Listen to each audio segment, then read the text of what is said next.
मुलांना शाळेत असा डबा दिलेला असतो आपण सकाळी पहाटे उठून लवकर आणि त्यांनी असा फिनिश केलेला बघून आईला एका किती आनंद होऊ शकतो ना. ते फक्त एक आई आणि जी डबा करून पहाटे उठून करून देते ना, तीच फक्त समजू शकते आणि माझी मुलगी रोज असा डबा फिनिश करते. तर चला आजच्या व्लॉगमध्ये तुमचं स्वागत आहे. आज सकाळ सकाळी तर आपलं स्वागत पावसानं छान केलेलं आहे आणि एकदम आनंदाच आपल्या सकाळची सुरुवात झालेली आहे. तर माझं बघा मी सकाळचं सगळं आवरलेलं आहे. मुलगी वेळेला बघा आता उठलेली आहे आणि ती थोडीशी लाडात आलेली आहे. तर चला म्हटलं थोडासा लाड करून घ्यावा. लाड करून झाल्यानंतर तिचं ती स्वतः सगळं करत असते. ब्रश, अंघोळ, कपडे घालायचं, पुसायचं सगळं तिला मी व्यवस्थित ट्रेन केलेलं आहे. कारण मला स्वयंपाक करायचा असतो, तिचा डबा असतो, तिच्या पप्पाचा पण डबा असतो आणि लागलंच मग ब्रेकफास्ट पण करायचा असतो पप्पा सासऱ्यांच्यासाठी. तर किती छान बघा पाऊस पडत आहे बाहेर, त्यामुळे ना खूप छान आणि एकदम गारवा तयार झालेला आहे. आणि हे आमच्या घराच्या शेजारी राम मंदिर आहे, त्यामुळं मी तिथलं थोडंसं शूट घेतलेलं आहे. त्यानंतर सगळं माझं आवरलं आणि मुलीला शाळेत सोडायला गेले. शाळेत सोडलं आणि नेहमीप्रमाणे मी वॉकिंग करायला आले. एकदम गर्दी जास्त होती. ती काहीच गर्दी मला गार्डनमध्ये दिसत नव्हती. पण ज्या बायका सकाळी सिनियर सिटीजन आहेत ना, त्या रोज येतात, खूप छान व्यायाम करतात त्या. म्हणजे हसणं म्हणा, हास्य क्लब किंवा व्यायाम सगळं खूप छान पद्धतीने त्या करत असतात. त्यानंतर देवपूजा पण झाली होती आणि घरामध्ये इतकी बारीक सारीक कामं असतात ना, ती संपतच नाहीत. असं वाटतं की ह्या बायकांना काहीच काम नसतं. पण शेंगदाण्याचं कूट संपलेलं, परत कानाकोपऱ्यामध्ये धुळा झालेला, अगरबत्ती देवपूजा करताना संपलेली, हे इतकं सगळं संपलेलं असतं. हे कुणालाच दिसत नाही. हे पण कामच आहेत, पण हे वाटतं की काही कामच नाही आहे. हे फक्त स्वयंपाक केला आणि दिवसभर काय केलं, ह्याच्यापेक्षा बारीक सारीक बरीच कामं असतात. आणि परत मला क्लास पण घ्यायचा असतो. मी क्लास पण घेते 2 टाईम, त्यामुळे मला पटकन सगळं आवरावं लागतं. आणि आत्ता सध्या तरी एक टाईमच क्लास संध्याकाळचा चालू आहे. आता लवकरच सकाळची पण बॅच चालू होईल. आणि त्यानंतर इथं जो धुळा पडला होता ना खिडकीमधला, तो मी क्लीन केला. त्यानंतर लागलंच माझं भाकरीचं पण पीठ संपलेलं. म्हणजे कसं होतं, माझं गव्हाचं पीठ दळून आणते तोपर्यंत भाकरीचं संपतं, हे एक आणते तर दुसरं संपलेलं असतं. त्यामुळे ही कामं इतकी असतात ना की गिरणीत जावा, दळून आणा, परत दुकानातनं धान्य आणा आणि ते निवडून द्या, हे पण खूप कामं असतात. देवपूजा करताना समजलं की 2-3च उदबत्त्या राहिलेल्या आहेत, सॉरी अगरबत्ती तुम्ही काय म्हणता ते, तर ते पण आणायचं होतं. म्हणजे परत लिस्ट करायला लागते. तर लागल्याच माझ्या फ्रीजमधल्या सगळ्या भाज्या संपल्या होत्या, तर मला दाखवते. त्या भाज्या तर पप्पांनीच आणल्या होत्या सकाळी पुण्याच्या मंडईमध्ये जाऊन, खूप छान मिळतात. आणि बाकी सगळं आवरलं आणि नंतर मी चेंज पण केलं माझा, कारण मला बाहेर जायचं होतं, कारण मला फिजिओथेरपीला जायचं होतं. कारण थोडंसं बॅक पेन चालू आहे, त्यामुळं फिजिओथेरपी सुरू आहे. मला इतर गोळ्या खाण्यापेक्षा ती फिजिओथेरपी खूप चांगली वाटते. तर आता फिजिओथेरपीला पण मी जाऊन आले. त्यानंतर दुपारचं जेवणामध्ये मी काय काय केलं होतं, ताक केलेलं मस्तपैकी, मटकीची पातळ रस्साभाजी केलेली, इथं आहे कढीपत्त्याची चटणी आणि बाजार आणायला मंडईतून हे आंबे पण आणले होते. बाजार आणायला गेल्यानंतर, भाज्या आणायला गेल्यानंतर मस्त इंद्रायणीचा भात पण आहे. आणि मगाशी तुम्हाला सांगितल्याप्रमाणे हा डब्बा माझ्या लेकीनं पूर्ण फिनिश केलेला आहे. आणि ती मला म्हटली की आई तुला एक सरप्राईज देते मी, डोळे बंद कर. आणि लगेच तिनं डबा पण ओपन करून दाखवला होता. मला खूप छान वाटलं. आणि अजून आपल्याला तरतरी येते की अजून आपल्या मुलांना डब्यामध्ये काय देऊ. पण आमच्या स्कूलच्या डब्यामध्ये फक्त पोळी भाजीच अलाउड आहे. तर भाज्या तुम्ही बघू शकता आणलेल्या. आता आजचा दिनक्रम माझा दिवसभराचा फक्त भाज्याच करायचा आहे मला. सगळ्या भाज्या व्यवस्थित नीट करून, सॉर्ट करून, ज्या निवडायच्या थोडंच एकदमच सगळं मी हेक्टिक करत नाही. पालेभाज्या फक्त मी आणल्या सगळ्या निवडून ठेवत असते. आणि कुठली तरी शेंग असते ना, म्हणजे आता मी घेवड्याची शेंग मी फक्त हे केली, पांढरा घेवडा होता, त्याची शेंग फक्त मी सोलून ठेवली, म्हणजे डब्याला पटकन होऊन जाते. पण बाकी सगळं मी आहे असंच फ्रीजमध्ये व्यवस्थित पॅक करून ठेवलं होतं. जे धुवायचं आहे ते धुतलं होतं. बाकी दोडका वगैरे सगळ्या भाज्या आणलेल्या तुम्हाला इथं दिसू शकतात. परत लागलेच म्हटलं ना मगाशी मी जेवताना आंबे घेतले होते. ते आंबे कैरी, म्हणजे कैरी नाही आता भेटत, पण आंबे घेतले होते. त्यानंतर थोडंसं आता वटपौर्णिमेसाठी पण आंबे आणले होते. तर वटपौर्णिमा पण जवळ आलेली आहे, त्याची पण तयारी करायची आहे. तर पालक वगैरे सगळा, कारण खूप पालक वगैरे खाणं गरजेचं आहे, आयर्न वगैरे असतं म्हणून. पालकचा 2 वेळा तर पराठा होतो आठवड्यातून, एकदा सूप होतं. त्यामुळे लागतं आणि बाकीच्या भाज्या तर लागतातच. ह्या एकदा आणल्या की एक 8-10 दिवस तरी टेन्शन नसतं, कारण डबा असतो ना, त्यामुळे डब्याला भाजी केली की भाजी लागते आणि रस्सा भाजी पण लागते. त्यासाठी ह्या भाज्या आणलेल्या आहेत. तर चला आपण छान अशा सॉर्ट करून घेऊया आणि फ्रीजमध्ये ठेवूया.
थोड्या ठेवल्यात आणि थोडंसं म्हटलं की कंबर दुखत होती, आराम करावं म्हणून मी न सांगता हे आयसिंग पण करते थोडंसं कमरेला, कंबर दुखू नये म्हणून.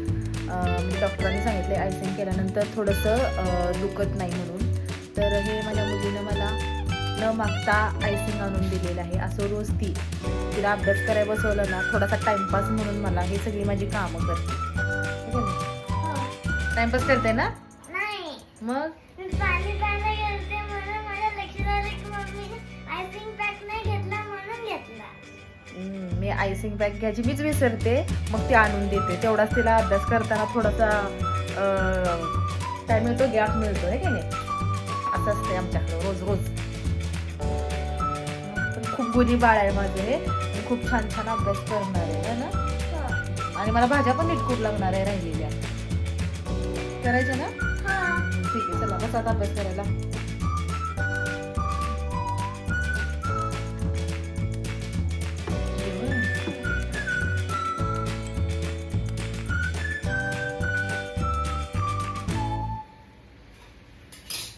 तर 4 वाजता मावशी आल्या होत्या भांडे घासायला आणि त्यांना पाऊस नव्हता, पण पावसाचं वातावरण होतं 4 वाजता.